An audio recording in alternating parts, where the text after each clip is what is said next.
key quarterback entering camps this year? It's Shedeur Sanders for me. I think this Cleveland quarterback situation is the most intriguing situation heading into the training camp. You got 4 guys vying for the starting quarterback job. And listen, if you're the Cleveland Browns, you have 2 first-round picks in 2026. You got 2 rookie quarterbacks in Dillon Gabriel and Shedeur Sanders.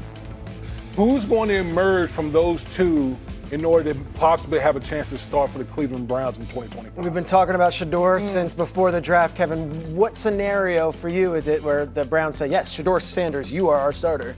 The number one thing any Cleveland Browns quarterback should do and has done who wanted to start is just wait.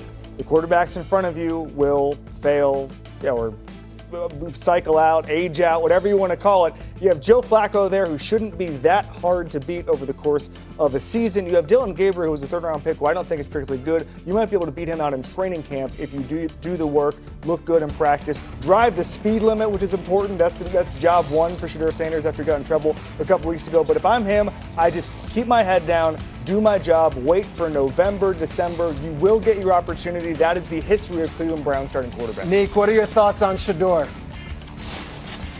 Yeah, and I think the opportunity is going to be there. I don't think it's as easy as Kevin thinks to beat out Joe Flacco immediately. I think that particularly in that place, they're looking forward to a chance to get behind a quarterback that's going to take some shots downfield and make some big plays. But I do think that for all the rookie quarterbacks, particularly ones with big names like Shedeur Sanders and with a resume of some college success, he's going to get a chance. They're not going to go through this season and never put him in the game because it's likely that they're going to be in position to draft another quarterback next year. We all know it's the most important position. And Kevin's right. He needs to be ready for his opportunity because he's going to get it, because the Browns are going to want to know before this season is over, do they have their quarterback of the future in the building? Because they might be in the draft next year, high again next year, drafting someone else. Really well said. Harry, it might not be if, it might just be when. Give me a date, a time in the schedule where you think you could see Shedeur Sanders starting. Yeah, I'm going to go Game 7 versus the Miami Dolphins. Okay. And they have a 3-game stretch where they play the Dolphins, they play the Patriots, and then also they play, I'm trying to remember, the New York Jets. So 3 games in a row, I think Shedeur Sanders can be able to be the starting quarterback for the Cleveland Browns moving forward. But you can't go this entire season and not play Shedeur Sanders nor Dillon Gabriel, knowing that you have 2 first-round draft picks in 2026. That'd be, organizational malpractice. It's a 5th-round pick. It's not like they took him in the 1st round. I don't care where they took him. You have to see him. Like, you got to see what he can do for your organization. Fair enough.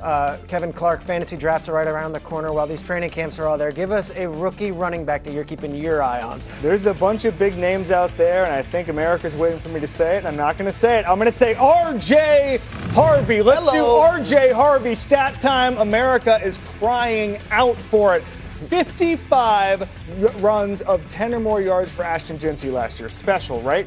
Probably dominated, right? Nobody even close. Wrong! R.J. Harvey had 54, 69 forced missed tackles, top 10 in the country in Power 4. R.J. Harvey special. He goes to Denver. Sean Payton's going to know how to utilize him. They need a weapon to emerge. R.J. Harvey is going to matter in January on a stacked Broncos team. I love it. Harry, you played on a lot of great Falcons teams. The Saints were the rivals. Sean Payton was the head coach of those teams.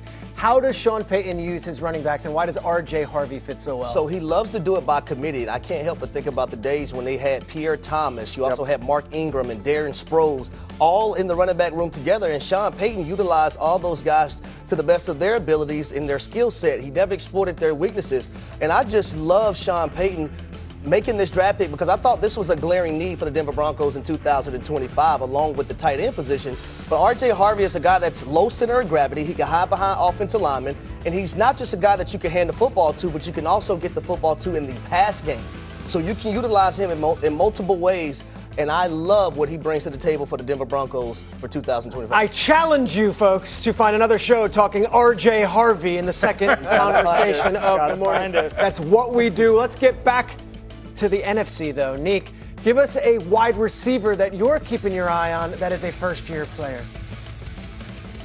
Yeah, I like Luther Burden III, who I think going to the Bears, the situation, he had a season, a 1,000-yard season 2 years ago, and he had a little bit of a down year, which I think is part of the reason why he slid. But I think in the Ben Johnson system, a player like this who's explosive and can make plays after the catch is going to be someone that got the talent of the quarterback and the talent of the play designer. And I think all those things match up pretty well in Chicago with Luther Burden.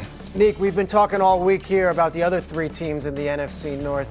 What's the ceiling for the Chicago Bears in that division this year? Yeah, I think the Bears are going to win the division. I know I'm alone on this island. Whoa, I like it.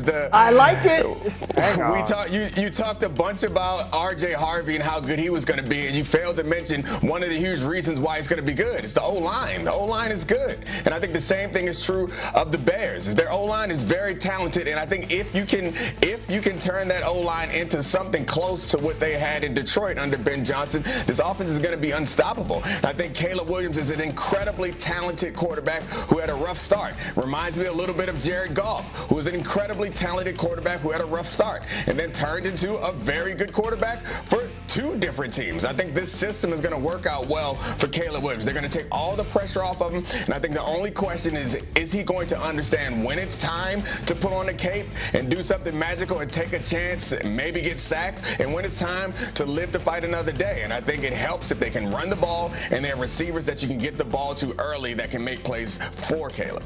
Kevin, they made a big splash with Ben Johnson being the coaching hire. Obviously, he's there for Caleb Williams to get better.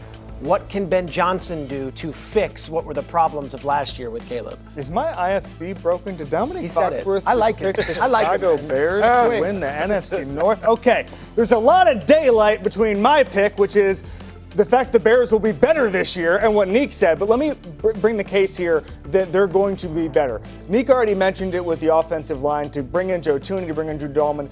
64 unblocked pressures with Caleb Williams last year, the most since Next Gen Stats started tracking that. That just shows you that it was an uphill battle for Caleb. But Caleb also led the entire NFL in dropbacks over 4 seconds and 5 seconds. He held on to the ball too long. In those situations, 26th in QBR. Ben Johnson has to give him easy answers and tell him to get rid of the ball. I want to see that. That number has to come down this year.